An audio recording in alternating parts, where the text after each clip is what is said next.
non-denominational ministry. तो project awareness की आज की मीटिंग है मेरे प्यारे भाई बहनों। आज एक बहुत ही महत्वपूर्ण विषय पर हम लोग चर्चा करने जा रहे हैं और बहुत ही महत्वपूर्ण विषय ये है कि आजकल हम चर्चेस में, खास तौर पर पंजाब के चर्चेस में और यूपी के चर्चेस में, एमपी के चर्चेस में और छत्तीसगढ़ और झारखंड के चर्चेस में इन चीजों को हम बहुत आयत में देख रहे हैं। नंबर 1 पंजाब है, फिर उसके बाद यूपी, एमपी, छत्तीसगढ़ और उसके बाद झारखंड का नंबर आता है। यहां पर चर्च के नाम पर केवल एक ही काम हो रहा है और वो है दुष्ट आत्मा भगाओ अभियान। दुष्ट आत्मा भगाओ अभियान। और इस ब्लैक वाला आपके पास है तो इसमें लगा लीजिएगा, दुष्ट आत्मा भगाओ अभियान। और केवल दुष्ट आत्मा का सहारा लेकर के ही कि इस घर में दुष्ट आत्मा का प्रभाव है, उस घर में दुष्ट आत्मा का प्रभाव है, उसमें दुष्ट आत्मा है, इसमें दुष्ट आत्मा है, ये कह करके ही केवल सेवा की जा रही है। मतलब ऐसा लगता है कि चर्च नहीं हो गया, केवल भूत प्रेत भगाने का एक तांत्रिक का जगह हो गई है। और कई बार तो मेरे साथ भी ऐसे लोग आते हैं कि भाई मैं एक घर में गया, मेरे से बातचीत हो रही थी, भाई मैं एक घर में गया और वहां पर मुझे उस दीवार पर चुड़ैल बैठी हुई दिखाई दी, चुड़ैल बैठी हुई दिखाई दी। बताइए, चुड़ैल, चुड़ैल उसे दिखाई दे रही है, वो विश्वासी है, उसे चुड़ैल दिखाई दे रही है। खैर चलिए, तो आज का हमारा विषय है कि आखिर आज की कलीसियाओं में दुष्ट आत्माओं का प्रभाव क्या है और दुष्ट आत्माएं क्या हैं और वो एक मसीह विश्वासी के जीवन में कितना प्रभाव और कैसे डालती हैं, ये हमें समझना होगा। क्योंकि बहुत सारी जगहों पे ढोंग, पाखंड और नाटक, ड्रामा ये सब हो रहा है। कोई शिवरिंग कर रहा है तो कोई कुछ कर रहा है, कोई उल्टियां कर रहा है। इसमें अच्छी और सही बातें भी क्रिटिसाइज हो रही हैं। मान लीजिए अगर 10 जगह पे एक जगह सही हो रहा है और 9 जगह गलत हो रहा है, तो उन 9 के कारण वो एक सही भी क्रिटिसिज्म में आ रहा है, उसको के ऊपर भी उंगली उठ रही है। ये बहुत जरूरी है। और इसको आजकल जो मसीह विरोधी लोग हैं इंडिया के अंदर, कितना ज्यादा इस वक्त आप समझ सकते हैं कि मसीह विरोधी माहौल है। और इस पॉइंट को लेकर देखिए, हमारे संविधान में और कोई पॉइंट नहीं, बड़े ध्यान से आप लोग सुनिए, मैं ये क्यों आप लोगों से कह रहा हूं। हमारे संविधान में कोई ऐसा पॉइंट नहीं है जिसके कारण मसीह विरोधी हमें प्रभु के प्रचार से रोकने पाए। बड़े ध्यान से, हमारे संविधान में जो हमें अधिकार दिया है उस संविधान के अनुसार कोई भी हमें प्रचार करने से नहीं रोक सकता है। लेकिन अब बात आती है कि कैसे रोका जाए। तो इसके लिए ऐसे लोगों ने स्वयं से मौका दे दिया, जो लोग प्रॉस्पेरिटी का प्रचार कर रहे हैं, जो लोग दुष्ट आत्माओं का प्रचार कर रहे हैं, जो लोग इस तरीके के खुल के प्रचार कर रहे हैं। और एक तरीके से एडवर्टाइजमेंट यही हो रहा है कि आइए दुष्ट आत्मा भागेंगी, आइए आपको। इससे उन्हें एक ऐसा पॉइंट मिल गया है मेरे प्यारे भाई बहनों, एक ऐसा पॉइंट मिल गया है जो संविधान के दायरे में रहकर उस पास्टर को बंद करा सकते हैं, उस कलीसिया को बंद करा सकते हैं और दूसरे मसीह विश्वासियों को भी उत्पादित कर सकते हैं। और वो है अंधविश्वास को बढ़ावा देना। ये सब्जेक्ट ऑफ लॉ है। आप प्रचार कर सकते हैं, प्रभु की शिक्षाओं का प्रचार कर सकते हैं, प्रभु की बातों का प्रचार कर सकते हैं, लेकिन जो अलौकिक चीजों का प्रचार अगर हम करते हैं तो वो, चाहे वो हिंदू धर्म से हो, चाहे वो मुस्लिम धर्म से हो, चाहे वो क्रिश्चियनिटी से जुड़ा हुआ हो, वो लॉ के अनुसार गलत अपराध माना जाता है। होता है, गवाहियां होती हैं, क्यों नहीं होती हैं, हम दे सकते हैं, गवाहियां दे सकते हैं, लेकिन इसका हम YouTube पे क्या प्रचार कर रहे हैं, इसका हम दूसरी जगहों पे क्या प्रचार। आइए, आज की सभा एक चंगाई सभा है, आज की सभा दुष्टात्माओं की सभा है। तो ये चीजें पकड़कर मेरे प्यारे भाई बहनों, ये चीजें पकड़कर लोगों के बीच में ये चीज फैलाई जा रही है कि मसीह विश्वासी अंधविश्वास फैला रहे हैं। आपको समझना होगा, हमें प्रचार करने से रोकने की इनमें ताकत नहीं थी, लेकिन इन जैसे दुकान चलाने वालों की, जिसमें से मैं सबको गलत नहीं कह रहा हूं, लेकिन ज्यादातर जो है केवल इन्हीं चीजों से कर रहे हैं, इन लोगों ने हमारा प्रचार करना मुश्किल कर दिया है भारतवर्ष में आज इस तरीके की। क्योंकि किसी को अगर हम स्वर्गीय धन का या अनंत जीवन का प्रचार करते हैं तो ये लोग कुछ नहीं कहेंगे, क्योंकि उन्हें मालूम है कि भाई जिसको जो समझदार होगा वो समझेगा, जो समझदार नहीं होगा वो नहीं समझेगा। तो इसका विरोध इतने सालों से नहीं हुआ था। क्यों नहीं हुआ था इतने साल से मसीह लोगों का विरोध? अब क्यों होने लगा? इसलिए होने लगा कि लोगों के घर जा जाकर के गलत सुसमाचार प्रचार किया जा रहा है। तो इसीलिए तो हम अवेयरनेस को लेकर के यहां आए हैं। तो आज हम जानेंगे बहुत अच्छे से दुष्ट आत्माएं क्या होती हैं, दुष्ट आत्माओं का प्रभाव क्या है, दुष्ट आत्माएं क्या मसीह विश्वासी पे क्या प्रभाव डालती हैं और आज उनकी शक्तियां क्या हैं और पुराने समय में उनकी शक्तियां क्या थी। तो सबसे पहले दुष्ट आत्माएं कौन है? जैसे बहुत सारे भाई बहनों को लगता है कि मेरे ताऊ सपने में दिखे थे, वो मर गए, वो मेरी नानी सपने में दिखी थी, वो इंसान का आज उसने आत्मा सुसाइड कर लिया था, वो मेरे सपने में आके भूत बन के दिखा रहा था। तो सबसे पहले तो बात आप ये समझ लीजिए कि कोई भी मनुष्य की आत्मा दुष्ट आत्मा नहीं होती। ना चाचा ताता नाना ताऊ इनकी आत्माएं दुष्ट आत्माएं नहीं होती हैं। ना चुड़ैल होती हैं, ना जिन्न होते हैं, ना जिन्नात होते हैं, कुछ नहीं होता। तो ये दुष्ट आत्माएं कौन है मेरे प्यारे भाई बहनों? इसके विषय में मैंने एक संदेश बनाया है कि भूत प्रेत चुड़ैल के विषय में पवित्र शास्त्र क्या कहता है। अगर आपने उसे नहीं देखा हो तो खास तौर पर प्रोजेक्ट अवेयरनेस में मैं उसका लिंक डाल दूंगा, ताकि आप लोग भी अच्छी तरह से, जो लोग नहीं जानते वो समझने और फॉरवर्ड भी कर सकते हैं। ठीक है, तो दुष्ट आत्माएं कौन है मेरे प्यारे भाई बहनों? बाइबल के अनुसार ये दुष्ट आत्माएं स्वर्गदूत थे। कौन से स्वर्गदूत थे? ये परमेश्वर के स्वर्ग में रहने वाले स्वर्गदूत थे, और इनका जो सरदार था वो इब्लीस शैतान था, जिसने जिसने प्रभु का विरोध किया, परमेश्वर का विरोध किया, और उसने 1/3 स्वर्गदूत, मतलब जितने स्वर्गदूत थे उसके 1/3, मान लीजिए मैं एग्जाम्पल के तौर पे बोल रहा हूं कि अगर 100 स्वर्गदूत हैं तो उसमें से 33 स्वर्गदूतों को, अगर 100 है तो 33 स्वर्गदूतों को शैतान ने अपनी तरफ कर लिया। अगर 1000 है तो 330 को कर लिया। अगर 1 लाख है तो 33,000 को कर लिया। अगर 1 करोड़ है तो 33 करोड़ को 33 लाख को कर लिया। तो इस तरीके से आप समझ सकते हैं 1/3 स्वर्गदूत उसकी तरफ हो गए, और इन्हें इन्हें स्वर्ग से बाहर कर दिया गया। इन्हें फॉलन एंजल्स कहा जाता है, अर्थात गिराए हुए स्वर्गदूत। चूंकि स्वर्गदूतों को भी आत्मा ही कहा गया है पवित्र शास्त्र में, तो इन्हें दुष्ट आत्मा का, इविल स्पिरिट इन्हें कहा जाने लगा। इनका नाम दुष्ट आत्मा हो गया। फॉलन एंजल्स से दुष्ट आत्मा ये कार्य करते हैं। तो मेरे प्यारे भाई बहनों, ये कोई चाचा ताऊ की आत्माएं नहीं है, क्योंकि उस संदेश को अगर आप देखेंगे तो बहुत अच्छे से समझ जाएंगे। ठीक है, कि दुष्ट आत्माएं कौन है और भूत प्रेत क्या होते हैं। भूत प्रेत होते ही नहीं है, पहली चीज तो। ठीक, अच्छा, दूसरी बात, इनकी शक्तियां क्या थी या इनकी शक्तियां क्या है? अगर हम पवित्र शास्त्र के अनुसार बात करते हैं, और हम सिर्फ पवित्र शास्त्र के अनुसार बात करेंगे, इनकी शक्तियां ये थी कि ये मनुष्यों पर कब्जा कर सकती थी। जैसे हम पुराने नए नियम में पढ़ते हैं कि कोई किसी बीमारी से ग्रस्त है तो कोई मृगी से आ गया, कोई, ये पूरी तरह से हम मरकुस में भी पढ़ते हैं, मती में भी पढ़ते हैं। प्रभु से जब वो दुष्ट आत्माएं बात करती हैं तो प्रभु उनमें से निकलने के लिए कहते हैं, इनमें से निकलो, दुष्ट आत्मा आउट। और आजकल के भी प्रभु की ही नकल करने की कोशिश करते हैं, दुष्ट आत्मा आउट।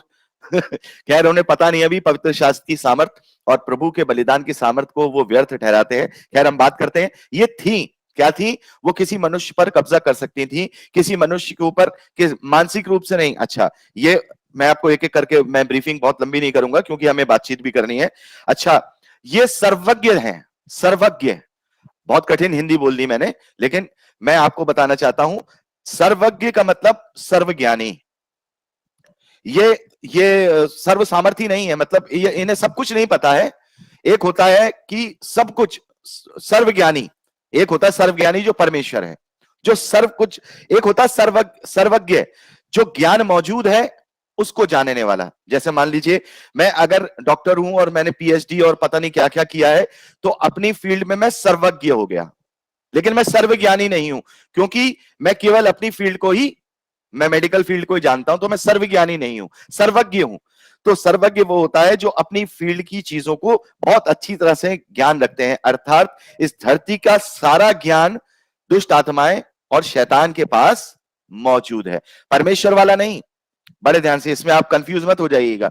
और इसे हम, इसीलिए जो शैतान है वो बहुत बड़ा ऑब्जर्वर है, और इसीलिए प्रभु यीशु मसीह को तुरंत पहचान गए स्वर्गदूत, वो गिराए हुए स्वर्गदूत दुष्ट आत्माएं। हम देखते हैं ना, हम मती रची सुसमाचार मरकुस में भी पढ़ते हैं, फरीसी शास्त्री नहीं पहचान पाए क्योंकि उन्हें इतना पवित्र शास्त्र का ज्ञान नहीं है, लेकिन उन गिराए हुए स्वर्गदूतों को, दुष्ट आत्माओं को थी, हे परमेश्वर के पुत्र, तू समय से पहले हमें दुख देने क्यों आया है? ये किसका स्टेटमेंट है? एक दुष्ट आत्मा का स्टेटमेंट है, जिससे प्रभु निकालने पर था, जो सुअरों में, प्रभु ने सुअरों के झुंड में जिसे पैट करा दिया था। तो वो जानते हैं, लेकिन वो सर्वज्ञानी नहीं है, वो सब कुछ नहीं जानते, लेकिन जो मौजूद है, जो टेक्नोलॉजी, ये सब चीजों में वो जानते हैं। अच्छा, वो किसी के मन की बात नहीं पढ़ सकते। बहुत सारे लोग कहते हैं कि हम अन्य भाषा में इसलिए बातें करते हैं कि हमारी प्रार्थना को शैतान चुरा ना ले। है ना। लेकिन कई लोगों को मैं देखता हूं कि अन्य भाषा में ही दुष्ट आत्माओं को डांटते हैं। अरे जब उन्हें अन्य भाषा आती नहीं तो तुम्हारी डांट सुनेंगे कैसे, अपनी बात में खुद उलझ जाते हैं अन्य भाषा वाले। खैर छोड़िए, अलग बात, इसमें नहीं जाएंगे। अच्छा, ये शरीर को हानि नहीं कर सकते जब तक परमेश्वर इन्हें अलाउ ना करे। वो हमारे शरीर की हानि नहीं कर सकते, वो हमारी हत्या नहीं कर सकते, वो हमारे हाथ नहीं तोड़ सकते, वो हमारे पैर नहीं तोड़ सकते, वो हमें किसी भी रीति से हमारे शरीर को चोट नहीं पहुंचा सकते। बड़े ध्यान से। लेकिन पुराने जमाने में क्या होता था कि जब दुष्ट आत्माएं हावी होती थी तो वो उनके शरीर के कुछ अंगों पर कब्जा कर लिया करती थी, जिससे वो हाथ टेढ़े हो जाते थे, या फिर वो मिर्गी का दौरा, मतलब इस तरीके की चीजें हो जाती थी। वो पुराने जमाने में होता था, लेकिन अब क्या है वो भी बात करेंगे। तो वो शरीर की हानि नहीं कर सकते। बड़े ध्यान से अय्यूब की पुस्तक में अगर हम देखते हैं, दूसरा अध्याय उसके, मैं चाहूंगा कोई भी भाई या बहन एक बाइबल अपनी निकाल के रख लें। अय्यूब की पुस्तक दूसरा अध्याय निकाल लें, 3 से 7वें वचन तक पढ़ेंगे। तो ये शरीर की हानि, कोई भी निकाल करके अपना माइक खोल करके बोल दे, हम लोगों ने निकाल लिया है। अय्यूब दूसरा अध्याय 3 वचन से लेकर 7वें वचन तक। यहोवा ने शैतान से पूछा, क्या तूने मेरे दास अय्यूब पर ध्यान दिया है कि पृथ्वी पर बड़े ध्यान उसके से, हाँ, खरा बोलिए बोलिए बोलिए बोलिए बोलिए खरा बोलिए। और सीधा और मेरा भय मानने वाला और बुराई से दूर रहने वाला मनुष्य और कोई नहीं है। यद्यपि तूने मुझे बिना कारण उसका सत्यानाश करने को उभारा, बस तो बस भी बस बस बस बस बस भाई, तूने बिना कारण, शैतान से प्रभु क्या कह, परमेश्वर यहोवा कह रहे, तूने बिना किसी कारण के, कोई कारण नहीं था कि मैं अय्यूब को सारी चीजें करूं, या उसको मैं उसका संपत्ति ले लूं, या उसको मैं बीमारियों में डालूं। तूने बिना कारण मुझे उभारा कि मैं उसका सत्यानाश करूं। तो बहुत सारे लोग अय्यूब के पुस्तक को लेके भी कहते हैं कि देखो शैतान के पास तो ये अधिकार है कि वो बीमारी डाल सकता है, वो धन संपत्ति ले सकता है, लेकिन यहां पर भी परमेश्वर यहोवा ने ही उसको सब, उसके कहने में, उसकी परीक्षा के अनुसार प्रभु ने, परमेश्वर नहीं किया है, शैतान ने नहीं किया है। लेकिन ये करा सकता है किसी ट्रक ड्राइवर को अपने वश में लेकर के, जैसे अगर उसकी अधीनता में तो साहब वो शराब पी रहा है ना, शराब पी रहा है, धुआंधार उसने, और शराब पीकर ट्रक चला रहा है, तो 4 लोगों की जान ले सकता है। जैसे केन को उसने उभारा, उसने उसने हाबिल को खुद नहीं मारा था शैतान ने, क्या शैतान, फिर भी वो हत्यारा कहलाया गया। प्रभु कहते हैं यूहन्ना 8 में 44वें वचन में कि वो प्रारंभ से झूठा और हत्यारा है। हत्यारा इसलिए कहा जाता है क्योंकि उसके कारण एक भाई ने एक भाई की हत्या करी।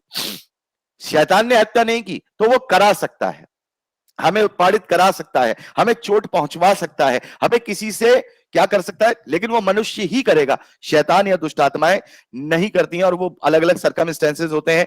जैसे केन के ऊपर शैतान घुस नहीं गया था, केन के हाथ पकड़ के उसने हाबिल को हत्या करवा दी, बल्कि उसने उसने उसके मन में ईर्ष्या को उभारा। बड़े ध्यान से, उसने अपने भाई के प्रति ईर्ष्या को उभारा, और उसी ईर्ष्या के कारण उसने अपने भाई की हत्या कर दी। शैतान ने उससे ये नहीं कहा था कि इसे मार दे, शैतान ने केवल एक भ्रम बनाया कि कि ऐसा उसके मन में भ्रम बनाया कि वो उससे ईर्ष्या करने लगा। तो ये चीजें हैं, उनकी ये शक्तियां हैं, दुष्ट आत्माओं का काम है। और ये करते क्यों है, सबसे बड़ी बात, ये करते क्यों है, ये करते क्यों है मेरे प्यारे भाई बहनों। इनको करने का ये जो कारण है, जैसे मैंने अभी एक संदेश भी बनाया था कि ये पृथ्वी पर प्रभुता करना चाहता है, शैतान पृथ्वी पर प्रभुता करना चाहता था, लेकिन परमेश्वर ने वो प्रभुता मनुष्य को दे दी, ठीक है। लेकिन उसके बाद शैतान ने मनुष्य को पाप की गुलामी में डाल के स्वयं फिर से प्रभुता हासिल कर ली। इसीलिए प्रभु ने भी कहा संसार का सरदार, पौलुस ने भी कहा संसार का ईश्वर। किसे कहा? शैतान को कहा, क्योंकि आज हम सब पाप में हैं। या अभी मसीह विश्वासी तो नहीं है, लेकिन सारा मानव जाति तो जो विश्वास में नहीं वो पाप में है।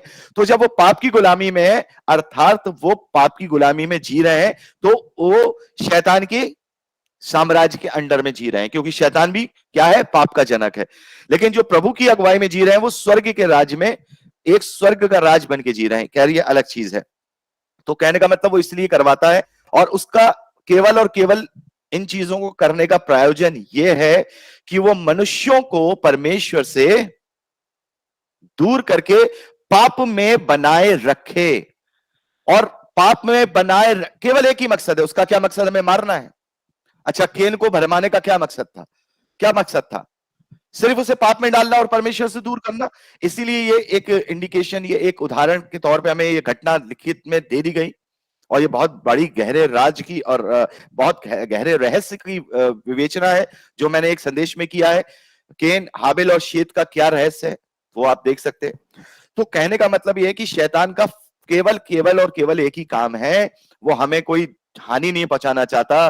वो हमें कुछ, उसका काम यह है कि कुछ भी ऐसा करूं जिससे ये परमेश्वर से दूर होकर पाप की गुलामी में बना रहे। बहुत सारे लोग कहते हैं कि गरीबी का आत्मा और इस बीमारी का आत्मा, हंसने का आत्मा, ये आत्मा, अरे वो ये सब नहीं करता। वो सब इसलिए करता है ताकि मनुष्य परमेश्वर से दूर रह सके और उसे एक ऐसे मनुष्य में एक जगह मिल जाए जिससे कि वो उसके द्वारा लोगों को भरमा सके।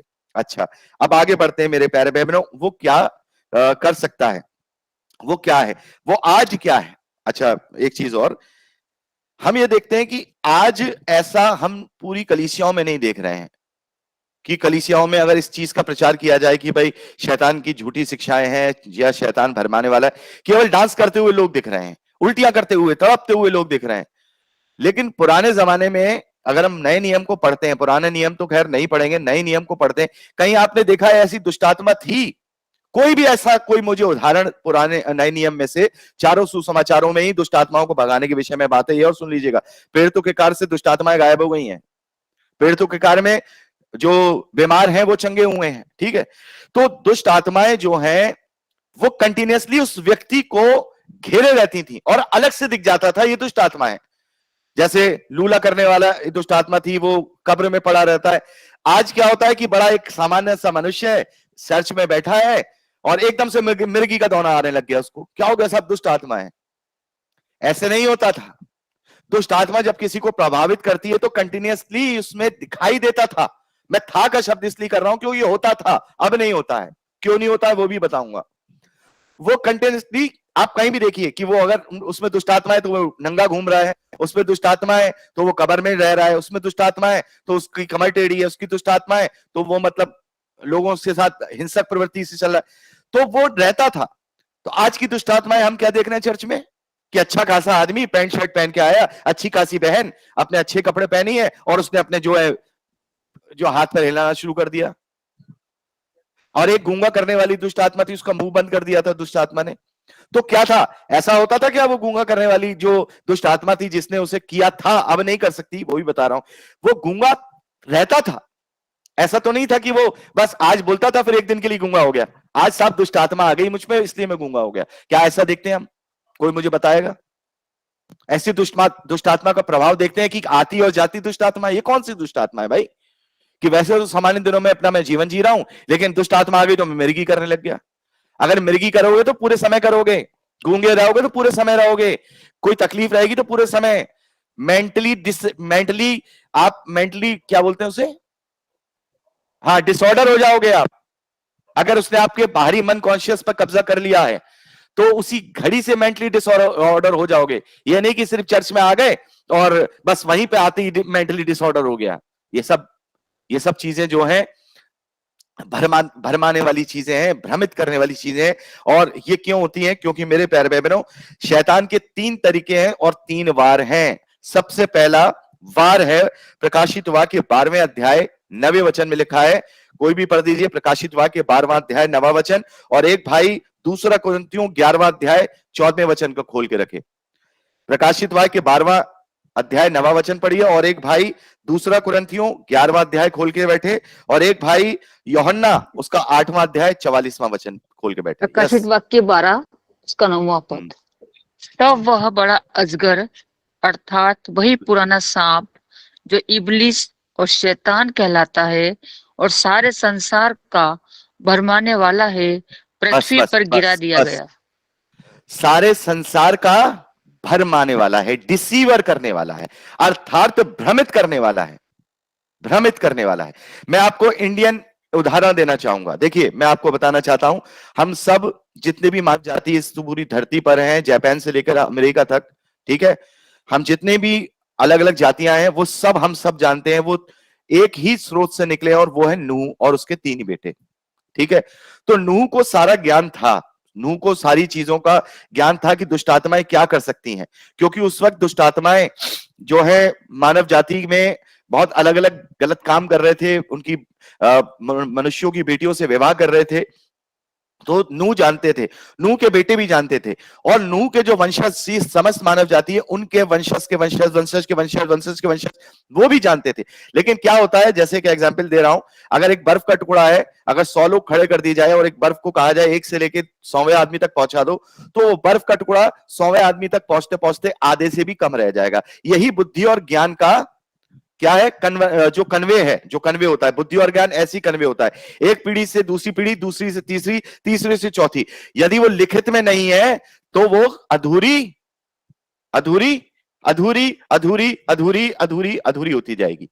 और इसलिए समस्त मानव जाति की अलग अलग सभ्यताओं में राक्षस, डीमंस और इन चीजों की चर्चाएं होती हैं।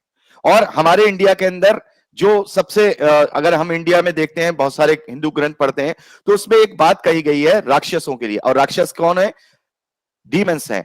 बहुत सारे लोग कहते हैं कि वो मनुष्य थे, लेकिन नहीं, वो राक्षस जो बता रहे हैं उसमें, तो राक्षसों के लिए कहा गया वो मायावी हैं। क्या कहा गया? मायावी हैं।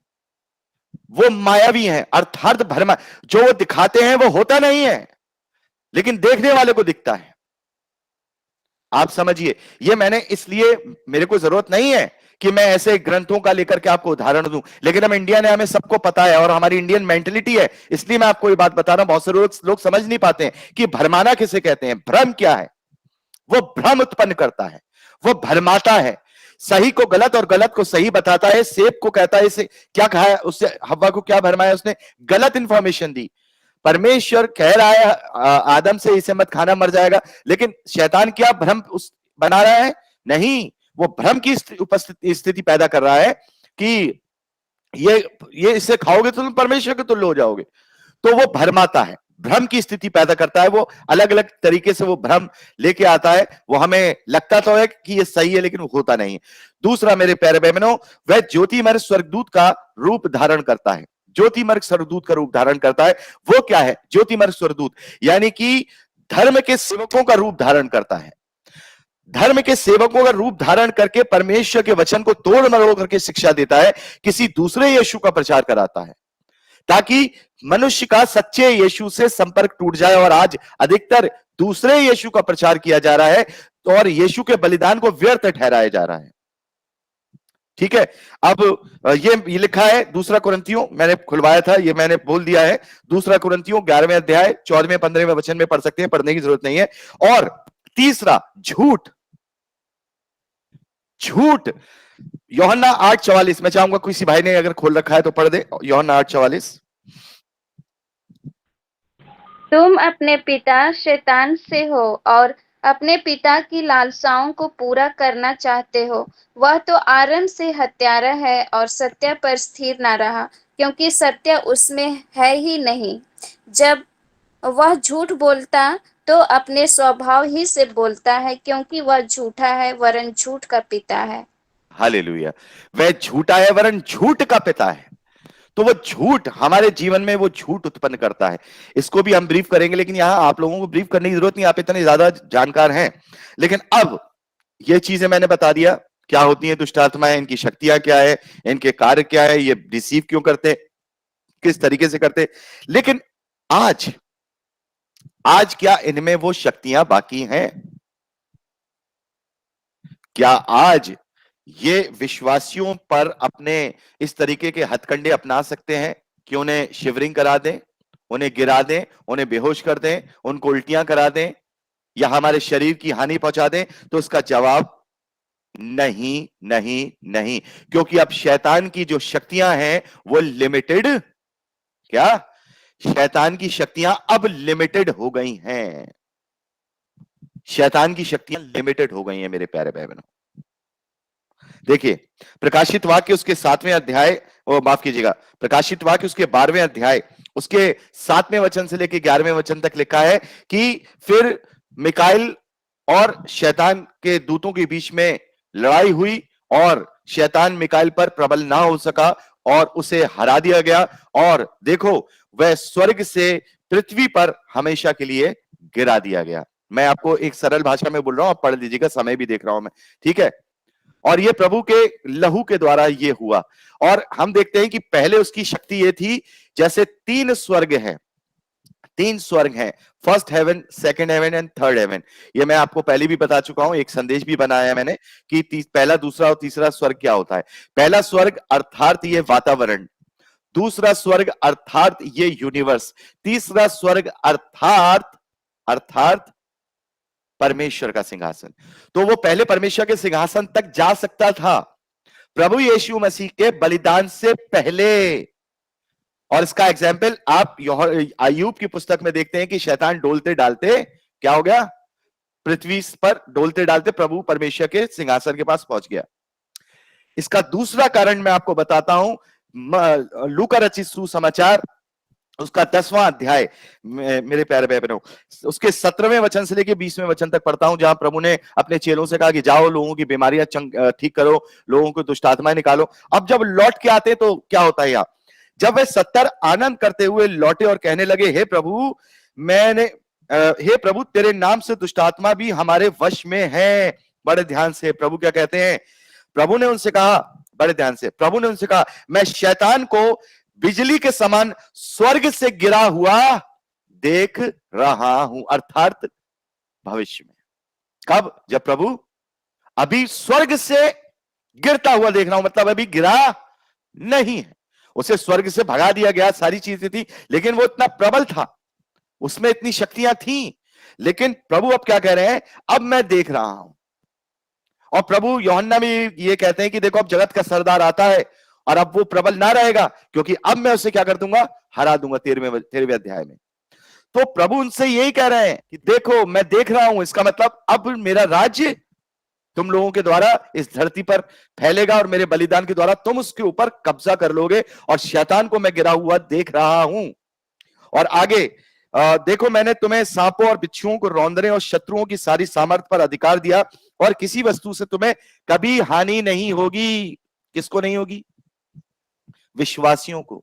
और लूका में, मरकुस में क्या लिखा है, मैं मुझ पर विश्वास करने वालों के ये चिन्ह होंगे कि वो सांपों को उठा लेंगे। क्या है मतलब इन बातों का? वो विष भी पी लेंगे। क्या है, सचमुच सांप उठा रहे हैं या विष पी रहे हैं? बहुत सारे लोग इन्हें जो है ना बिल्कुल जो फिवेट बिल्कुल ऐसे ले लेते हैं, बिल्कुल सीधा सीधा। नहीं, ये आत्मिक बातें हैं। दुष्ट आत्माएं हमारा अब कुछ नहीं बिगाड़ सकती हैं।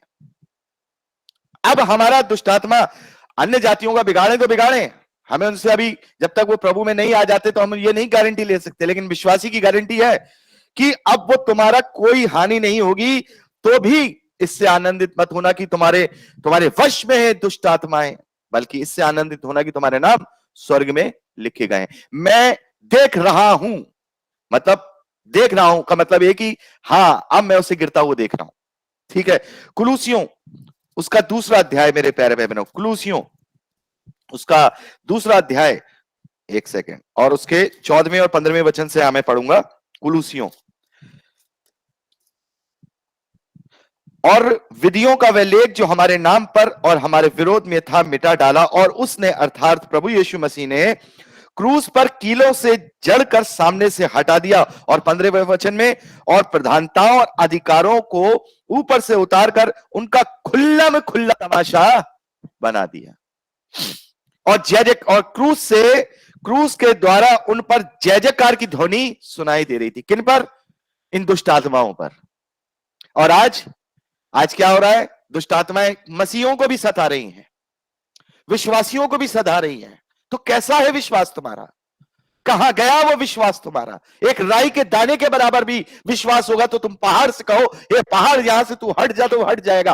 कहां गया वो विश्वास तुम्हारा कि विश्वासी होकर तुम ये कहते हो कि तुम्हें दुष्ट आत्माओं ने घेरा है?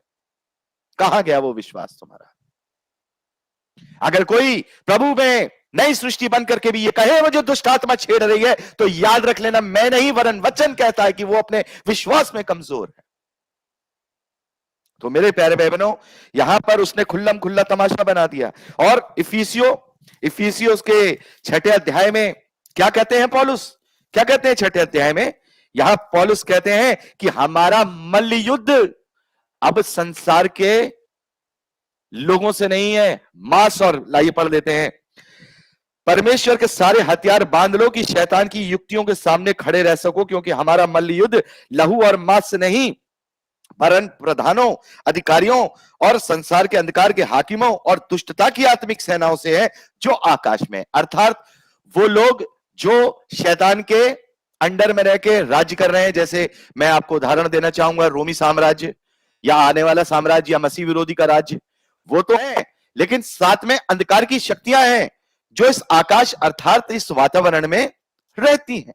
इसलिए परमेश्वर के सारे हथियार बांध लो कि तुम बुरे दिन में सामना कर सको और सब कुछ पूरा करके स्थिर रह सको, और रह सको। तो क्या है, अभी हमारा आत्मिक युद्ध है, हमें समझ नहीं पा रहा है। आज भी हम फिजिकल युद्ध में लगे हुए हैं, वो शिवरिंग में विरिंग में लगे हुए हैं, उल्टियों में लगे हुए हैं। अब हमारा उसका युद्ध खत्म, कि वो मिर्गी के दौरे पड़वाता था, कि वो लोगों को भरमाता था, कि वो आज भी कहीं कहीं होता होगा, अलग अलग दरगाहों में अलग अलग तांत्रिकों क्या वो तांत्रिक क्या होता होगा, वो दुष्ट आत्माएं करती हैं, ठीक करती हैं, दूसरे नाम होता है। लेकिन आज मसीह विश्वासियों की लड़ाई फिजिकल भौतिक नहीं है। आज हम मसीह विश्वासियों की लड़ाई आत्मिक है। आत्मिक अर्थात क्या, या तो पाप की गुलामी या फिर पाप पर विजय, पाप की गुलामी या फिर पाप पर विजय। तो मसीह विश्वासियों का वो कुछ नहीं बिगाड़ सकती। अब बात आती है, क्या मसीह विश्वासियों में वो वास कर सकती हैं जैसे पहले के समय में था, कि वो प्रभु कह रहे हैं दुष्ट आत्मा निकल जा, आउट। आज भी बहुत सारे ऐसे हैं, आउट दुष्ट आत्मा आउट। तो क्या वो मसीह विश्वासियों में वास कर सकती हैं? तो मेरे प्यारे बहनों, कदापि कदापि कदापि कदापि नहीं। यूहन्ना की पहली पत्री उसका चौथा अध्याय, यूहन्ना की पहली पत्री उसका चौथा अध्याय, यूहन्ना की पहली पत्री उसका चौथा अध्याय और उसके चौथे वचन से लेकर छठे वचन तक मैं यहां पढ़ रहा हूं। हे बालकों, तुम परमेश्वर के हो। हे बालकों, अच्छा मेरा वीडियो ठीक रुक रुक के तो नहीं चल रहा है। हे बालकों, तुम परमेश्वर के हो और तुमने उन पर जय पाई है। किन पर? अगर आप ऊपर पढ़ोगे यहां लिखा है, बहुत सारे झूठे भविष्यवक्ता इसमें निकल आए हैं और वो परमेश्वर का नहीं, मतलब वो विरोधी का आत्मा है, अर्थात दुष्ट आत्मा है। अगर हम तीसरे से पढ़ते हैं, चलिए पढ़ देते हैं। और जो आत्मा यीशु को नहीं मानती वह परमेश्वर की ओर से नहीं, और वे वही तो मसीह के विरोधी की आत्मा है, मतलब शैतान दुष्ट आत्मा की आत्मा है। और यहां यूहन्ना कह रहे हैं, पर हे बालकों तुम परमेश्वर के हो और तुमने उन दुष्ट आत्माओं पर जय पाई है। जय पाई है क्योंकि कैसे, क्यों जय पाई है? क्योंकि जो तुम में है। विश्वासियों, ये बालकों से कहा जा रहा है, ये अगुओं से और प्रचारकों से नहीं कहा जा रहा, कलीसिया के लोगों से कहा जा रहा है। यूहन्ना यहां कलीसिया के मसीह विश्वासियों को संबोधित कर रहे हैं, ना कि किसी अगुए को या किसी एवेंजलिस्ट को, कि जो तुम में है वह उससे जो इस संसार में है बड़ा है। क्या? जो हम में है वो जो इस संसार में जो दुष्ट आत्माएं हैं उनसे बहुत बड़ी हैं, और वह उससे जो संसार में बड़ा है वह संसार के हैं, और जो संसार के हैं इस कारण वह संसार की बोलते हैं और संसार उनकी सुनता है। हम परमेश्वर के हैं, जो परमेश्वर को जानता है वह हमारी सुनता है। यूहन्ना 3:16, वो माफ कीजिएगा, पहला कुरिन्थियों 3:16 उसका छठा अध्याय 16वां वचन, क्या तुम नहीं जानते कि तुम परमेश्वर का मंदिर हो? You are temple of God. तुम में जो बसा है वो उन दुष्ट आत्माओं से बड़ा है, तुमने उसी के कारण उस पर जय पाई है। शैतान हम पर कब्जा नहीं कर सकता। जिस हृदय में पवित्र आत्मा की छाप लगी हो, शैतान भला उस मंदिर में कदम रख सकता है? नहीं रख सकता। जिसमें रख रहा है तो वो अभी भी परमेश्वर का जन नहीं है। लेकिन एक देखते हैं, दूसरा कुरिन्थियों 12वां अध्याय उसके 7वें और 8वें वचन में, दूसरा कुरिन्थियों 12वां अध्याय 7वें और 8वें वचन में एक बात हम देखते हैं। पौलुस कहते हैं कि मैं प्रकाशनों की बहुतायत से कहीं भूल ना जाऊं, इसलिए मुझे एक कांटा चुभाया गया और शैतान के दूत ने मुझे घूंसे मारे। इसके विषय में मैंने अपने प्रभु से 3 बार विनती की, लेकिन तीनों बार ही मुझे ये उत्तर आया, माई grace is sufficient for you, मेरा अनुग्रह तेरे लिए काफी है। तो बहुत बार इन वचनों को पढ़ करके लोग कहते, देखो पौलुस को भी घूंसे मारे शैतान ने। तो घूंसे मारने का मतलब क्या है? घूंसे मारने का प्रायवाची शब्द है कि उसने मुझे उत्पादित करने का प्रयास, लेकिन पौलुस पे वो कब्जा नहीं कर पाए। और इसी प्रकार से पतरस भी कहते हैं कि शैतान को अवसर मत दो, वो एक भूखे शेर की तरह इस फिराक में रहता है कि वो कब तुम्हें चीर फाड़ खाए। कैसे? तुम्हें मिर्गी का दौरा डलवाने के लिए। याद रखना, मसीह विश्वासियों को वो जानता है, जो सच्चे मसीह विश्वासी हो, उन्हें इन चीजों की भरमाने में अगर मैं ले आऊंगा तो उन्हें कुछ नहीं फर्क पड़ेगा। इनको तो केवल पाप की गुलामी की तरफ लेके जाओ। और पतरस भी यही कह रहे हैं कि अपने मन को खुला मत छोड़ो, कहीं ऐसा ना हो कि वह अभिलाषाओं को जन्म देकर वो तुम्हें क्या कर दे? भटका दे, राह से भटका दे। तो मेरे प्यारे भाई बहनों, सीधी बात, परमेश्वर के लोगों को दुष्ट आत्माएं अब कुछ नहीं बिगाड़ सकती। अब उनके अधिकार इतने नहीं है, क्योंकि प्रभु ने उनका खुल्लम खुल्ला तमाशा बना दिया है। पहले वो मनुष्यों पर हावी थे, स्वर्ग भी जा सकते थे, बड़े बड़े काम कर सकते थे, लेकिन अब बहुत सारी दुष्ट आत्माओं को तो प्रभु ने ही अधोलोक में बंद किया है। जो दुष्ट आत्माएं सुअरों में बैठ गई थी, वो क्या थी? जो दुष्ट आत्माएं सुअरों में बैठ गई थी, वो क्या थी? वो अधोलोक में गई हैं। स्वर्ग में, सुअरों में जाने के बाद वो क्या गिर गए? नदी में गिर गए। और मृत्यु के बाद ही अगर दुष्ट आत्मा ना निकले तो वो सीधे अधोलोक का फाटक ही, मृत्यु का काम, अधोलोक के फाटक खुल जाते हैं और वो कैदी आत्माओं के रूप में वहां है। ठीक है। और बहुत सारे मनुष्यों के रूप में जो नूह के समय में थे, हम पतरस की ही पत्री में पढ़ते हैं कैदी आत्माएं, तो ये वही कैदी आत्माएं हैं। ठीक है, चलिए अब मेरे प्यारे भाई बहनों, भ्रम क्या है? भ्रम क्या है? बहुत बार ऐसा होता है कि हमें बहुत सारी चीजें वो हमें दिखाता है। अब शैतान हम पर काम कैसे करता है, या दुष्ट आत्मा हम पर काम कैसे करती है, या किसी भी विश्वास में निर्बल लोगों के ऊपर वो काम कैसे करती है? देखिए, जो विश्वासी है, पहली चीज तो ये पकड़ के मान के चलिए, जो पक्का और सच्चा विश्वासी है उसको ये कुछ नहीं कर सकते। मैंने तो उन्हें एड़ियों के नीचे भैया रौंद रखा है, मुझे छूने का अधिकार नहीं है दुष्ट आत्मा को। ठीक है, लेकिन बहुत सारे विश्वास से कमजोर हैं, बहुत सारे ऐसी चीजें हैं, तो उनके साथ वो क्या करता है? सबसे पहले मैंने क्या कहा, 3 हथियार हैं उसके। पहला भ्रम, दूसरा ज्योतिमय स्वर्गदूत का रूप धारण करना, और तीसरा झूठ। और ये तीनों अलग अलग चीजों में ही पैदा होता है। पहला है वो भ्रम। भ्रम क्या है मेरे प्यारे भाई बहनों? वो इस प्रकार का भ्रम उत्पन्न करता है कि लोगों को ये लगने लगता है कि इस चीज में बड़ी शक्ति है, इस चीज में बड़ी शक्ति है। और वो भ्रम ऐसा होता है कि वो होता नहीं है। हम विश्वासियों पर वो भ्रम नहीं चलेगा। जैसे कभी नाना की आत्मा बन के आ जाएंगे, कभी चाचा की आत्मा बन के आ जाएंगे। कभी आपने देखा होगा, अरे पुनर्जन्म की कहानी, एक बच्चे ने पूरी कहानी बता दी। तो क्या होता था? एक दुष्ट आत्मा किसी के साथ उसमें बना रहा, उसके आंतरिक मन, उसके बाहरी मन पर रखा रहा, उसके पूरी लाइफ को वो जानता था। ठीक है, और उसने फिर किसी और पर कब्जा किया और उसने उस चीज को कह दिया, उस चीज का ज्ञान उसके कॉन्शियस में उसे डाल दिया। उसने क्या करा? भ्रम उत्पन्न कर दिया। ओहो, पुनर्जन्म होता है, सब होता है। ये भ्रम निकाल के लाते हैं। और इसी कारण से जब प्रभु यीशु मसीह जब दुष्ट आत्माएं निकालता था, तो ये इल्जाम शास्त्रियों और फरीसियों ने प्रभु पर लगाया। तभी प्रभु ने कहा था कि पवित्र आत्मा की निंदा क्षमा नहीं की जाएगी। ये तो किसके? बालजबूल के सहायता से ये करता है। तो प्रभु ने क्या कहा? शैतान का राज गिराए तो उसका राज नहीं चल सकता। तो जहां प्रभु की महिमा होती है, वहां शैतान के द्वारा नहीं, वरन पवित्र आत्मा के द्वारा होती है। अब आप लोग कहोगे कि आजकल भी तो जो चर्चेज में होता है उसमें भी तो प्रभु की महिमा होती है। तो मेरे प्यारे भाई बहनों, नहीं होती। वो प्रभु के पास नहीं आते हैं। वहां पे ये अगर होता है या वो करते हैं तो वो प्रभु के पास नहीं आते, वो दूसरे यीशु की शिक्षा को लेके चल रहे हैं। तो वो प्रभु के, वो भले ही हालेलुया कह रहे हैं, वो भले ही यीशु की जय कह रहे हैं, लेकिन वो शिक्षाएं यीशु की नहीं है। अगर मैं ये बोलूं कि ताजमहल काला है, तो क्या ताजमहल काला हो जाएगा? ताजमहल सफेद है तो सफेद रहेगा। लेकिन किसी ने ताजमहल को देखा ही ना हो इमेजिनेशन भी ना किया हो, फोटो भी ना देखा हो, और मैं जाकर के प्रचार करूं ताजमहल काला है, ताजमहल काला है, तो ताजमहल का नाम तो हो रहा है लेकिन उसकी प्रॉपर्टी मैं काली कर रहा हूं।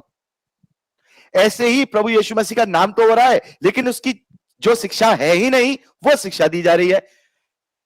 तो अगर वो दूसरे यीशु की गलत जो शिक्षाएं, दुनियावी शिक्षाएं हैं, अगर वो उन तक पहुंच रही हैं तो वो पवित्र आत्मा का कार्य नहीं है, वो पवित्र आत्मा का कार्य नहीं। तो भ्रम की स्थिति। दूसरा, ज्योतिमय स्वर्गदूत, अर्थात हम जब इसे पढ़ते हैं ज्योतिमय स्वर्गदूत यानी कि धर्म के सेवकों का रूप, बड़ा ही धर्म के सेवक बन के काम करेगा, ऐसा दिखाएगा कि वो बहुत। और प्रभु तो क्या कहते हैं, अंत के दिनों में तो ये झूठे भविष्यवक्ता बड़े बड़े चिन्ह चमत्कार दिखाएंगे और हो सकेगा तो चुने हुओं को भी भरमा देंगे। तो हमें देखना होगा। हम एक मिनट में, हमारी एक बहन है, मैं नाम नहीं लूंगा, वो हमारी एक बहन है, वो एक पाखंडी के चुंगल में ऐसे फंस गई कि उन्होंने क्या किया, उन्होंने एक बता दिया तुम्हारे घर में ये चीज रखी है, तुम्हारे घर में वो चीज रखी है, तुम्हारे घर में वो चीज रखी है। अरे वो बड़े अच्छे हैं। अरे भैया, पहचान इससे, सत्य के आत्मा की पहचान इससे नहीं होती कि उसने क्या आश्चर्यक्रम कर दिया। सत्य के आत्मा की पहचान इससे होती है कि उसने शिक्षा कैसी थी। ज्योतिमय स्वर्गदूत का रूप धारण कर सकता है, वो आपके लिए झूठी मूठी भविष्यवाणियां, क्योंकि शैतान दुष्ट आत्मा ऑब्जर्वर है। ऑब्जर्वर का मतलब, हमने एक बार साइकोलॉजी पढ़ी थी, मैंने साइकोलॉजी, उसके अंदर एक चीज मैंने सीखी, वो अच्छे से अभी याद नहीं है क्योंकि छोड़ दिया था फिर बाद में, कि फेस का एक्सप्रेशन पढ़ के आप ये पता लगा सकते हो कि इसके मन में क्या चल रहा है। ये भी एक क्या है, साइंस है। तो शैतान से सारी टेक्नोलॉजी जानता है, वो ऑब्जर्वर है। तो ये तो देखो कि अगर उसने कोई चीज भविष्यवाणी की है तो वो किसके लिए। पवित्र शास्त्र में लिखा है कि यदि परमेश्वर के लोगों के कल्याण की भविष्यवाणी होती है तो वो परमेश्वर की ओर से होती है। ये नहीं होती है कि तुम्हारे बेटा होगा कि बेटी होगी, वीजा लग गया कि वीजा नहीं लगेगा। और वो भी कल्याण की भविष्यवाणी एक्यूरेट सही होती है। ऐसा नहीं होता कि यहां पर ABCDEFGH नाम के लोग हैं, आज मेरा परमेश्वर मुझे आत्मा में दिखा रहा है कि इनका मिरेकल मनी होने वाली है, इनका वीजा लगेगा या इनकी सरकारी नौकरी। बताओ इसमें क्या, इसमें समाज का या मसीह या प्रजा का क्या कल्याण, आपको समझना होगा। भविष्यवक्ता जो भविष्यवाणी करता है वो प्रजा के कल्याण की भविष्यवाणी करता है। मैं किसी एक व्यक्ति विशेष की भविष्यवाणी नहीं करता हूं। ये यशाया से लेकर के ये मलाकी तक जितनी भविष्यवाणियां हुई हैं, ये समाज के कल्याण के लिए, प्रजा की कल्याण। कौन सी प्रजा? परमेश्वर की प्रजा। और हम जो परमेश्वर की निज प्रजा है, पतरस के पत्री के पहले अध्याय के अनुसार, दूसरे अध्याय के अनुसार, तो हमारे प्रजा के कल्याण के लिए वो भविष्यवाणियां हैं। और आज भी अगर कोई भविष्यवाणी होगी पवित्र आत्मा की ओर से, तो वो भी कलीसिया के कल्याण की। कल्याण का मतलब किसी ना किसी रीति से बचाओ उनका, ठीक है। तो ज्योतिमय स्वर्गदूत का रूप धारण मतलब वो हमारे बीच में ऐसे सब चिन्ह चमत्कार दिखा सकते हैं। तो पहचान उनकी इससे नहीं होती मेरी बहन।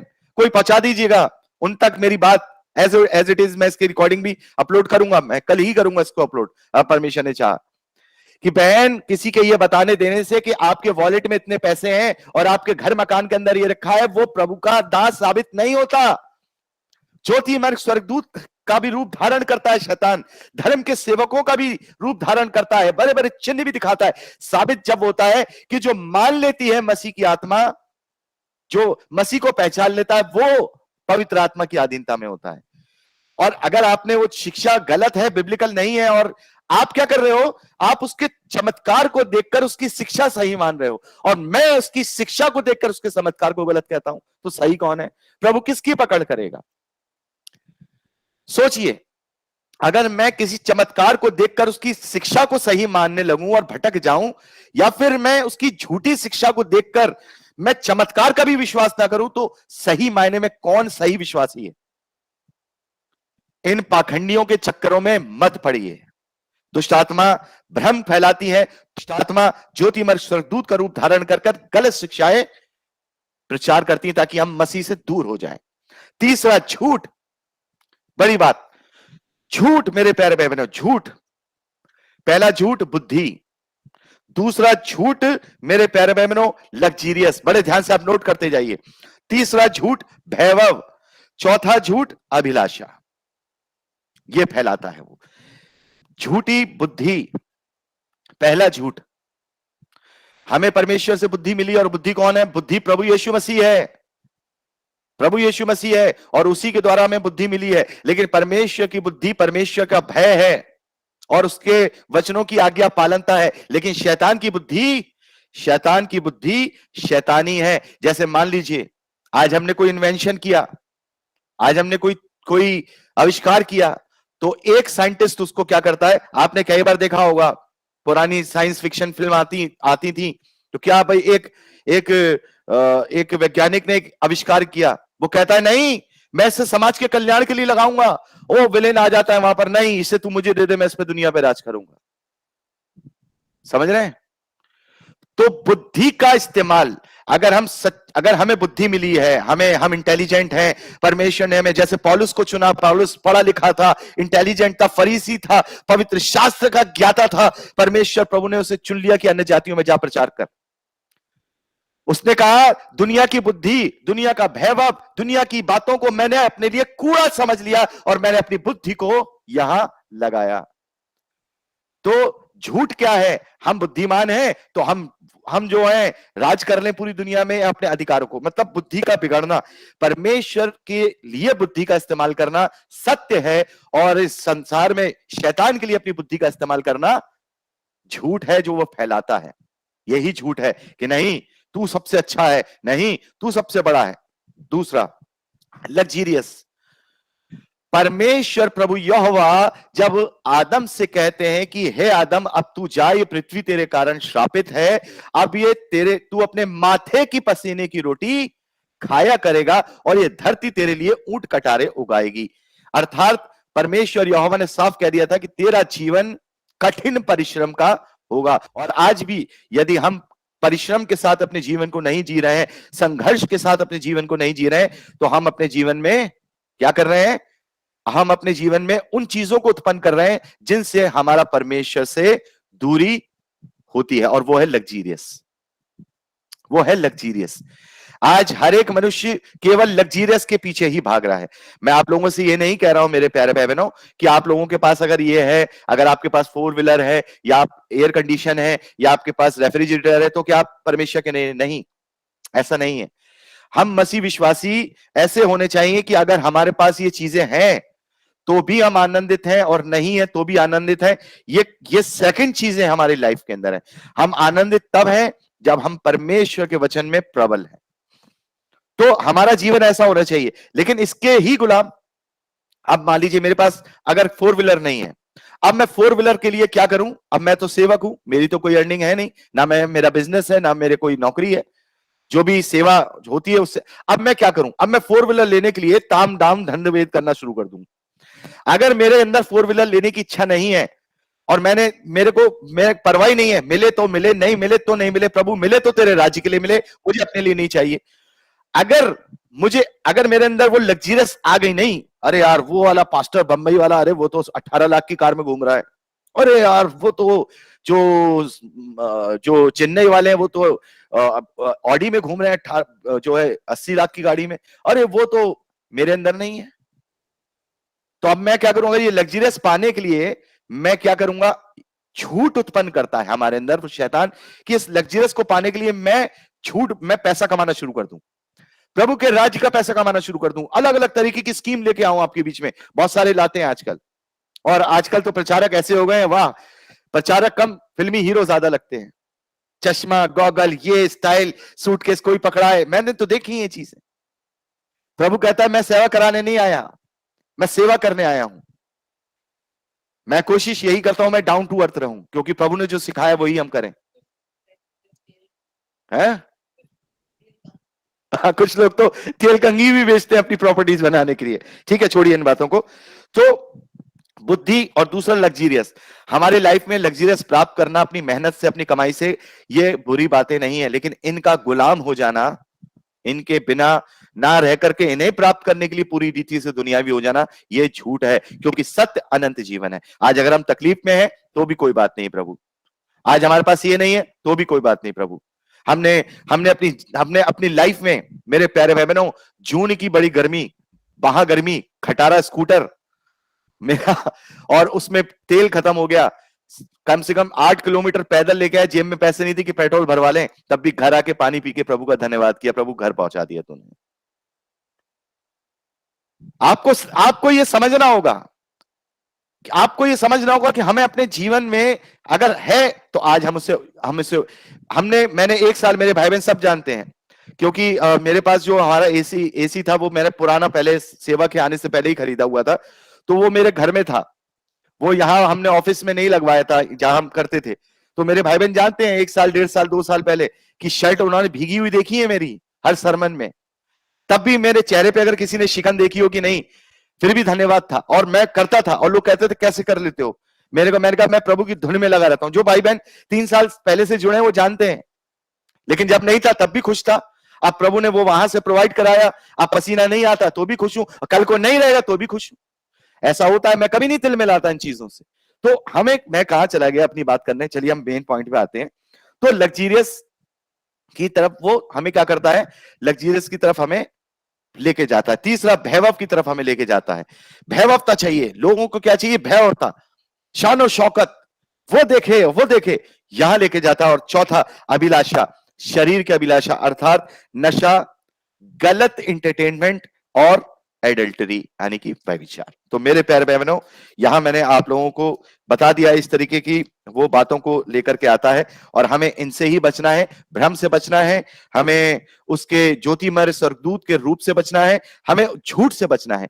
बुद्धि को सही जगह लगाइए, लग्जरियस के पीछे नहीं भागना है, भयवव यहीं रह जाएगा। अभिलाषाएं अगर हम काबू और कंट्रोल कर लेंगे तो हम परमेश्वर का मंदिर बनेंगे। तो मैंने यहाँ दुष्ट आत्माओं के विषय में काफी करीब 50 मिनट आप लोगों को ब्रीफिंग दे दिया।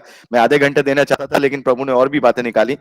तो ये मेरा पूरा आप लोगों के बीच में बातें हैं, और अब मैं चाहूंगा कि आप लोगों के सवाल मैं यहाँ पे लूं, और कुछ बातें हैं मैं चाहूंगा बहन आभा अगर, और भाई डेसमेंट या भाई अमरजीत अगर इसमें कुछ कहना चाहते हैं तो वो पहले अपनी बात कम शब्दों में यहाँ रखें, और उसके बाद फिर मैं सभी भाई बहनों को माइक दूंगा, वो सवाल पूछ सकते हैं, उनके जवाब हम देने के लिए यहाँ बैठे हैं। बहन आभा, प्रभु आपका। जी भाई, प्रेज द लॉर्ड सभी भाई बहनों को। भाई जितनी बातें थी आपने सब कुछ समझा दिया, और एक एक चीज सब खोलकर बहुत अच्छी तरह से सब कुछ स्पष्ट है। फिर भी मैंने शाम को कुछ वचन मैं खोल रही थी, उसमें कुछ एक वचन मैं केवल बता दे रही हूँ। प्रकाशित वाक्य 13 उसका 14 पद, मत्ती 24 का 24 पद, यूहन्ना 8 का 44 पद। अगर हम देखते हैं तो सब में हम पहले देखेंगे तो हमें पुराने नियम में अगर मिलता है तो कुछ अलग मिलता है, लेकिन जब नए नियम में हम जब पाते हैं तो हमेशा उसके लिए इस्तेमाल किया गया है, इस प्रकार भरमाता था, चुने हुओं को भी भरमा दे, और स्वभाव से ही झूठ बोलता है, वरन झूठा है, वरन झूठ का पिता है। मतलब भरम भरम भरम, इसी शब्द का इस्तेमाल उसके लिए किया गया है, भरमाने वाला, भ्रम में डालना या चक्कर में डालना या बहकाना, इसी शब्द का इस्तेमाल किया गया। तो हमें ये समझ लेना है कि जो भी कुछ है वो इस तरह के चीज उत्पन्न करता है कि वो हम भ्रम में पड़ते हैं, है ना। तो सारा कुछ कुछ सच नहीं रहता, मतलब वो झूठ और भ्रम ही होता है। बस यही बोलना था, बाकी सब कुछ स्पष्ट है। आज बिल्कुल बहुत बहुत धन्यवाद प्रभु का, बहुत बहुत धन्यवाद, आपका भी धन्यवाद। आज हमारा टॉपिक ही भ्रम है, लेकिन ये चीजें मैंने इसलिए आप लोगों के बीच में पूरी शुरू से लेकर आया, और मैं कल ही सुबह इसको मैं अपलोड करके आप लोगों को लिंक भेज दूंगा प्रोजेक्ट अवेयरनेस में, आप चिंता ना करें। तो भ्रम मेन चीज है, भ्रम। हम झूठ को भी समझ लेंगे, हम ज्योतिमय स्वर्गदूत का भी, लेकिन वो भ्रम कहाँ से लेके आए, जो भ्रम हमें भ्रमित करता है। तो भाई डेसमेंट कुछ कहना चाहेंगे आप? जी ब्रदर, ये जो कंफ्यूजिंग जो भ्रम की बात है, ये हम इंसानों को ऐसा एक स्टेज पर ले जाता है कि हम सही गलत का नहीं पहचान पाते। लेकिन अगर हम अपने वचन में, प्रभु के वचन में अगर हम बने रहे हमेशा, तो इस भ्रम से हम निकल सकते हैं। क्योंकि ये आप बताएं, जो लग्जरियस जो है, ये जो है जो अडल्टरी की और जो नशा की और व्यभिचार की ओर ले जाता है, ये सब वही भ्रम के अंतर्गत ही सब आता है, जो कि ये लास्ट स्टेज में जो बताएं। हाँ, यही तो हमको समझना है इस बात को कि हम किस तरह से ये दुनियादारी की बात में फंस जाते हैं, जब और वचन से दूर रहकर ही ऐसा होता है। इसलिए हम सब हमेशा वचन में बने रहे, और वचन को लेते हुए जिंदगी का अंतिम पल तक चले। यही हम सब के, यही मेरी यही हम चाहते हैं प्रभु, ये प्रभु सभी से प्रभु का यही धन्यवाद। चाहते हैं हम। प्रभु का थैंक यू, धन्यवाद। धन्यवाद। भाई एक लाइन और बोलना चाहूंगी। बिल्कुल बहन बोलिए। जी, जितने भी डिनोमिनेशन है या कल्ट है या दुष्ट आत्माओं का जो हम काम देखते हैं या सामर्थी काम जो प्रभु के शिक्षाओं से हटकर दिखाई देता है, अलग अलग तरह जो हम देख रहे हैं, शिवरिंग या फिर उल्टी करना, इस तरह की बातें, तो सबका क्या मकसद है? सबका सिर्फ और सिर्फ एक ही मकसद है, और वो है प्रभु परमेश्वर के वचन से, परमेश्वर की राह से और परमेश्वर की इच्छा से हमें दूर करना। क्योंकि हमारी लड़ाई तो हम उसके घेरे में है, लेकिन उसकी लड़ाई सीधा सीधा परमेश्वर से, वो नहीं चाहता कि उसके लोग परमेश्वर से मिले, और इसलिए ये सारी चीजें हो रही है। तो इस बात को हमें समझना है कि हमें क्या पाना है। तो बिल्कुल, हमें इन बिल्कुल। सारी बातों से हट करके और वचनों पर ध्यान लगाना और परमेश्वर की आत्मा की अधीनता में चलना है। आमीन, जी, जय आमीन। मसीह की। एक ही वचन हमें अपने जीवन में याद रखना है मेरे प्यारे भाई बहनों। अगर हम विश्वासी हैं तो हमें एक ही वचन याद रखना है, और वो वचन है लूका रचित सुसमाचार 10वां अध्याय और उसका 20वां वचन। इस बात से खुश मत हो कि तुमने उन पर अधिकार पाया है, वरन इस बात से अधिक खुश हो कि तुम्हारे नाम स्वर्ग में लिखे गए हैं। हमें इस ब्रदर चीज मैं को याद बोल रखना। हाँ, एक मिनट सिस्टर सीमा, मैंने हाँ, आपका नाम हाँ। लिख लिया है, 1 सेकंड। हाँ। भाई अमरजीत, आप कुछ कहना चाहते हैं? भाई अमरजीत, फिर मैं सबको एक एक करके माइक दूं फिर, या हो गया ओवर? Praise the Lord. हाँ, मेरा आवाज आ रहा है? आ रहा है, आपका आवाज आ रहा है। प्रभु का धन्यवाद है। मैं भी यही कहना चाहूंगा कि सबसे बड़ा जो भ्रम शैतान ने मतलब कि विश्वासी हो या अविश्वासी के बीच में जो फैला रखा है, वो है परमेश्वर के वचन के करीब मतलब कि आने से रोकना। आज मेरी पत्नी जो पंजाब गई हुई है, बठिंडा शहर में, तो वहाँ हम लोगों ने कुछ बहनों को, कुछ भाइयों को, मतलब कि भाइयों को तो नहीं, बहनों को हमने बाइबल स्टडी में जोड़ा था। तो अभी हम लोगों को जाने का मतलब कि सौभाग्य मिला, तो मैं उन्हें बोला कि सब बातों को समझा कर भेजा कि भाई वहाँ पे जब जा रहे हो, घर परिवार से मिलने जा रहे हो, तो लेकिन मिलना तो है ही है, लेकिन काम हमें प्रभु का वहाँ पे करना है। जिन लोगों को हमने बाइबल स्टडी से जोड़ा है, क्या वो लोग सही मायने में प्रभु की खरी शिक्षा पे चल रहे हैं या आज भी वैसे ही कुछ और बातों में? लेकिन वहां जाने के बाद देखा जा रहा है कि वो तो टोटल मतलब परमेश्वर के वचन से ही अलग, परमेश्वर के वचन से ही अलग। आज वो प्रभु का नाम तो ले रहे हैं, सब कुछ तो कर रहे हैं, लेकिन परमेश्वर के वचन के अधीन नहीं है। यानी सबसे बड़ी भ्रम यही है कि परमेश्वर के वचन से अपने आप को कैसे काटना छाटना और कैसे जानना कि हम किसे मतलब सच्चे उद्धार से वंचित है। बिल्कुल केवल दुनियावी चीजों में उलझ के कि मुझे सर दर्द का आत्मा था, मुझे पेट दर्द का आत्मा था, मुझे छुटकारा मिल गया, गरीबी का आत्मा था। और यही नहीं मेरे प्यारे भाई, बड़े बड़े बाइबल स्टडी कंप्लीट किए हुए भाई बहन इसमें भरमाने में है। वो अभी भी वो गरीबी को एक बंधन मानते हैं, वो अभी भी बीमारी को एक बंधन मानते हैं। उन्हें ये नहीं लगता है कि अमेरिका या जापान के अंदर ना गरीबी है और ना ही बीमारी है। हमारे इंडिया के अंदर अगर बीमारियों का अगर हम ग्राफ देखें तो उसका उस ग्राफ के हिसाब से अगर 100 इंडिया में है तो 2 नहीं है जापान में बीमारियां। तो फिर तो इसका मतलब वहां तो कौन सा यीशु है जो आकर के सारे बंधन तोड़ गया? चलिए भाई, प्रभु का धन्यवाद है भाई। और भाई एक बात मैं बोलना चाहूंगा। बिल्कुल भाई। और सबसे बड़ी बात वहां पे ये हो रहा है कि जो परमेश्वर के जो अगुवे हैं, जो चरवाहा सब हैं, वही मतलब कि परमेश्वर के वचन से अलग होकर जी रहे हैं। पता है मतलब कि मेरी पत्नी इस प्रभु भोज में वहां पे गई हुई थी चर्च में, तो वो लोग ब्रेड को मतलब कि बांट रहे थे। तो जब वो ब्रेड को बांट रहे थे, तो जो जिन लोगों को हमने बाइबल स्टडी से जोड़ा है, वो वहाँ पे एक कॉलोनी है, तो वहाँ पे वो सेवकाई करते हैं। तो वो प्रभु भोज का जो भी मतलब सामान है, रोटी और मतलब कि वो ब्रेड और वो दाखरस लाकर मेरी पत्नी को दिए। तो मेरी पत्नी बोली कि हम तो भाई से मतलब कि ये सब सीखे हैं और ये सब हम जानते हैं, तो प्रभु की देह जो है वो इस प्रकार की नहीं होती है, वो तो मतलब कि पूरे वो शुद्ध रोटी होनी चाहिए, क्योंकि वो खमीरी और अखमीरी में मतलब फर्क होता है। तो ये भाई ने हमें समझाया, मैं प्रभु भोज नहीं ले सकती, तो वो वापस ले गए। लेकिन ये बात में अभी बात और एक छिड़ा है कि वो बोल रहे हैं कि कोई चर्च में ऐसी कोई कमी घटी बात मतलब कि आप लोगों को मिलता है तो हम एक बॉक्स रखेंगे, उसमें आप अपना लेटर वगैरह आप डाल सकते हैं कि कौन सी मतलब कमी घटी है। तो प्रभु का हम धन्यवाद करते हैं कि हमें एक सौभाग्य मिला कि हम उन्हें प्रभु के देह के विषय में हम समझा पाए। तो मैंने कुछ लिखा है, वो मेरी पत्नी वहां तक इस संडे या फिर अगले संडे वो पहुंचाने वाली। आमीन आमीन, परमेश्वर धन्यवाद।